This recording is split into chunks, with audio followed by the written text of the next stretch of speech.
तो आंध्रा से अयोध्या तक ये साजिश रची गई। हमारे साथ हमारे दो सहयोगी सीधे जुड़ रहे हैं, उनका रुख कर लेते हैं। हमारे साथ अजय दुबे जुड़ रहे हैं, हमारे साथ राघवेंद्र भी जुड़ रहे हैं। लेकिन अजय, पहले आपके पास आ रहे हैं। बहुत से लोग जाते हैं दर्शन के लिए, आपके साथ भी जो लोग मौजूद हैं, हो सकता है वो भी दर्शन के लिए गए हो। किसी को विश्वास हो रहा है क्या कि प्रसाद में अपने फायदे के लिए इस तरह से शुद्धता से समझौता? परंपरा को मानने वाले लोग होते हैं जिन्होंने जीवन में प्याज लहसुन नहीं खाया, और जब जानने को मिल रहा है कि हिंदू परंपरा, हिंदू सनातन परंपरा की एक ऐसी जगह जहां पूरे देश से लोग जाते हैं, वहां ऐसी घटना घटी। ये पंडित जी हैं, इन्हीं से बात हो रही थी। सुना आपने, क्या हुआ है, क्या मन में भाव है? सर, ये जो है बालाजी में जहाँ पे लोग दर्शन करने जाते हैं, जो खाते हैं लहसुन प्याज वो भी वहाँ से छोड़ के आते हैं, और उस जगह पे ऐसी गंदी हरकत कर रहे हैं। उन बनाने वालों को, ऐसा धर्म नष्ट करने वालों को मैं तो कहता हूं वहीं पर सरकार को अलाउ कर देना चाहिए कि बोटी बोटी खान करके तालाब में फेंक देना चाहिए। आप तो पूरे जीवन पूजा पाठ परंपरा इन्हीं सब चीजों को दे दिए। ये घटना जो घटी, क्या उस पर कहिएगा? उस पर तो बहुत ही शर्मनाक बात है, और इसके लिए कोई कहने के लिए कोई बचा ही नहीं है। इसके आगे कोई मात्रा ही नहीं है। कोई मात्रा नहीं। आप बताइए, आप लोग तो पूजा पाठ करने तमाम मंदिरों पर हमेशा पहुंचे रहते हैं, क्या मन में भाव आ रहा है? ये तो हिंदुओं के आस्था पर बड़ा प्रहार है, और मुझे लगता है कि अभी इसमें जांच में बहुत सारे तथ्य भी सामने आएंगे। ये मानसिकता क्या है? कोई थूक देता है, कोई कुछ कर देता है, ऐसे मंदिरों में ऐसे कर रही है, क्या मानसिकता है ये? अब ये तो इन लोगों का बहुत घिनौना कार्य है। ऐसे ऐसे लोग भी हैं, ये अब खुल के सामने आ रहा है। ऐसा तो देखिए, लोग हैरान हैं, घिनौना बता रहे हैं ये सब जो कुछ हो रहा है उसको देखकर। अजय, आज आप हमारे साथ बने रहेगा। राघवेंद्र भी हमारे साथ जुड़े हुए हैं। राघवेंद्र, ये जो तस्वीर है ये हैरान ही कर रही है लोगों को। लोग सोच रहे हैं कि भगवान को तो बख्श दो कम से कम। हैरान नहीं, जब से यह खबर सुने हैं लोग चित्त पड़े हैं, क्योंकि हिंदुस्तान में ऐसे भी श्रद्धालु हैं जो पूरे जीवन में शाकाहार अपनाते हैं। उन्होंने कभी जीवन में नॉनवेज नहीं छुआ है, ना देखा है ढंग से। ऐसे लोग भी वहाँ पर मछली का तेल और सूअर की चर्बी और तमाम ऐसे चीज़ों को प्रसाद के रूप में ग्रहण किया। आज वो क्या सोच रहे होंगे। मैं लखनऊ के इसमें प्रसिद्ध मंदिर हनुमान सेतु हूँ। हमारे साथ यहाँ कुछ पंडित जी हैं, कुछ समर्थक हैं, कुछ श्रद्धालु हैं आए हुए। इनसे मैं महाराज जी ये बताइए, जिस तरह की बात तिरुपति बालाजी से आई है कि वहाँ के प्रसाद में सूअर का मांस, गाय का मांस और तेल का उपयोग किया गया, मछली के तेल का, क्या कहेंगे? ये हमारा देश धर्म प्रधान देश है। कृषि प्रधान तो वही है, लेकिन ये देश धर्म प्रधान देश है। हमारे जो धार्मिक स्थल हैं तो उन्हें तो पूर्णतः स्वच्छ, साफ और सात्विकी होना ही चाहिए। उसके अलावा हमारे देश में एक ब्राह्मण क्षत्रिय के अलावा अन्य बहुत से वर्ण ऐसे हैं, जातियां ऐसी हैं जो ये भी मांस मछली के अलावा लहसुन प्याज तक नहीं खाते हैं।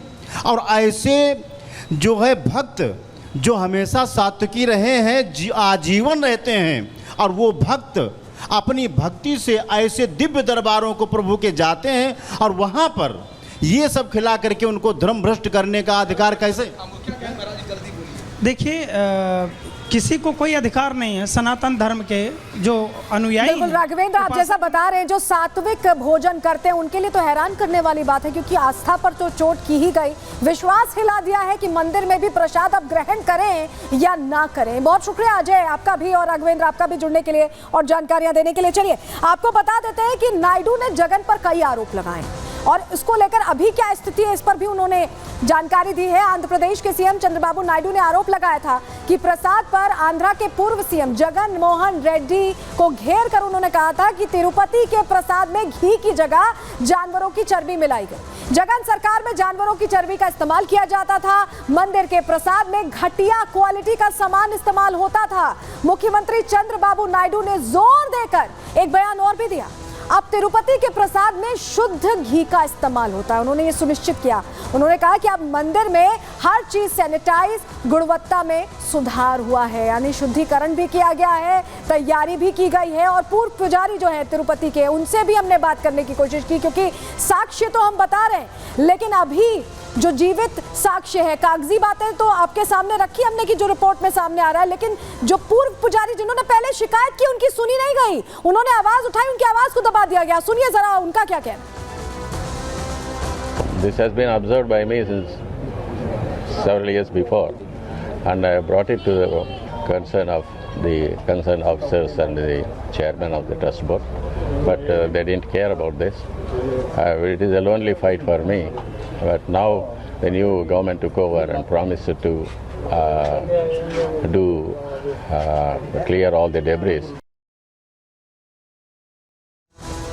तो पवित्रता सिर्फ तिरुपति की खंडित नहीं हुई, बल्कि जहां जहां ये प्रसाद गया उन जगहों की पवित्रता खंडित हुई है। देखिए 22 जनवरी को रामलला की प्राण प्रतिष्ठा हुई, किस तरह का उत्सव था अयोध्या में आपको याद होगा।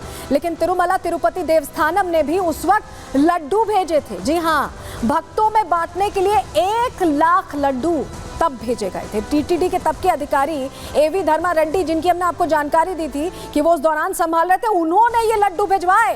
प्राण प्रतिष्ठा से एक दिन पहले ये लड्डू पहुंचे थे, यानी ये अशुद्ध लड्डू सिर्फ आंध्र प्रदेश तक सीमित नहीं रहे, अलग अलग जगहों पर पहुंचे और सैकड़ों वीवीआईपीज, हजारों भक्तों में बालाजी का प्रसाद बांटा गया। उस वक्त किसी को पता नहीं था कि शुद्धता के साथ यहाँ समझौता किया गया है। उस वक्त आंध्र प्रदेश में जगन मोहन रेड्डी की सरकार थी, जिन पर यह आरोप लगे हैं, और टीटीडी पर जगन सरकार का ही पूरा होल्ड था, उनकी पूरी पकड़ थी।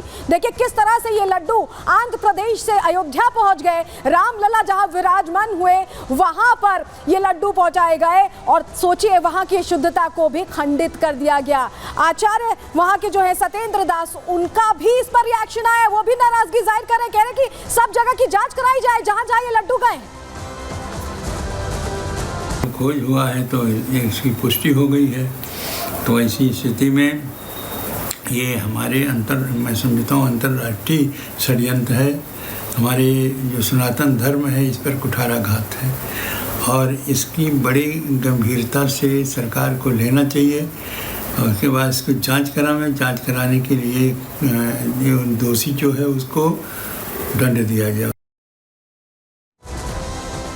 तो सिर्फ आंध्र प्रदेश नहीं बल्कि अलग अलग जगहों पर जहां जहां बालाजी का मंदिर है, ये लड्डू वहां प्रसाद के तौर पर भेजे जाते हैं। कहां कहां भेजे जाते हैं, जानकारी आपके सामने हम जल्दी से रख दे रहे हैं, आपके लिए जानना बहुत जरूरी है। कि देखिए सबसे पहले जम्मू जाता है, वहां पर भी बालाजी का मंदिर है, वहां ये लड्डू प्रसाद के तौर पर दिया जाता है। नई दिल्ली में भी तिरुपति जी का मंदिर है, वहां पर भी ये प्रसाद दिया जाता है। इसके अलावा और कहां कुरुक्षेत्र में भी बालाजी का मंदिर है, क्योंकि तिरुपति तिरुमला देवस्थानम जहां जहां मंदिर है वो प्रसाद वहीं से आता है, टीटीडी से आता है। महाराष्ट्र में भी मंदिर है बालाजी का, वहां पर भी ये प्रसाद भेजा जाता है। इसके अलावा उड़ीसा है, लिस्ट देखिए लंबी है, तेलंगाना है, तमिलनाडु है, कर्नाटक है, इन तमाम जगहों पर आंध्र प्रदेश से ही वो प्रसादम भेजा जाता है जो लोग ग्रहण करते हैं। लेकिन ये अशुद्ध प्रसाद कहां कहां भेजा जा रहा था, ये जानकारी हमने आपके सामने रख दी है। भारत में अलग अलग जगहों पर ये मंदिर है, और आपको ये भी बताएं कि जो ज्योतिर्लिंग है, जो मठ है, जैसे कहा जाता है कि प्रचार धर्म का और किया जाए, सनातन को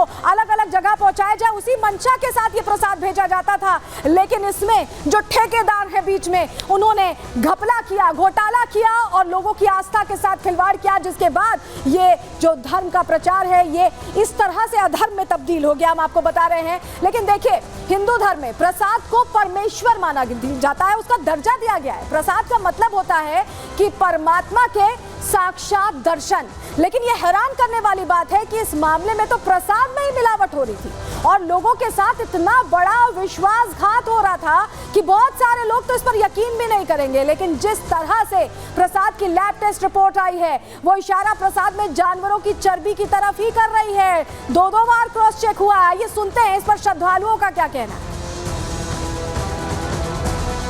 रणनीति है, किसी ने ऐसे कुछ फैलाया होगा, कुछ ना कुछ इसके मकसद।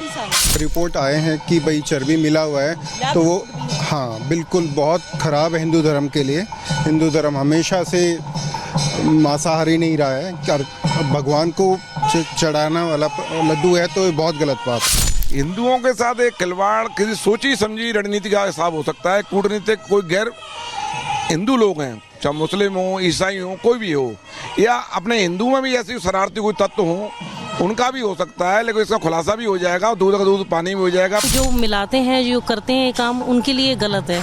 खिलवाड़ वही लोग करते हैं जो अंदर के लोग होते हैं, और वो इसलिए करते हैं कि शायद वो असली चीज को बचाने के लिए। जगमोहन रेड्डी ने जो निकृष्ट कार्य किया है, हिंदू धर्म को भ्रष्ट करने का कार्य किया है। भगवान का जो प्रसाद होता है उसको पान करके व्यक्ति अपने आप को जो भक्त रहता है वो सौभाग्यशाली समझता है। उसमें गाय का बीफ और उसमें जो है हड्डियों का चूरा, साथ में उसमें मछली का तेल, इससे निर्माण किया गया। जगमोहन रेड्डी ने जो काम किया है वो उसके खिलाफ राष्ट्रीय सुरक्षा अधिनियम के तहत रासुका की कार्रवाई होनी चाहिए और उसे जेल में डालना चाहिए। हमारे हिंदू धर्मावलंबियों को भी भ्रष्ट करने का काम किया उसने।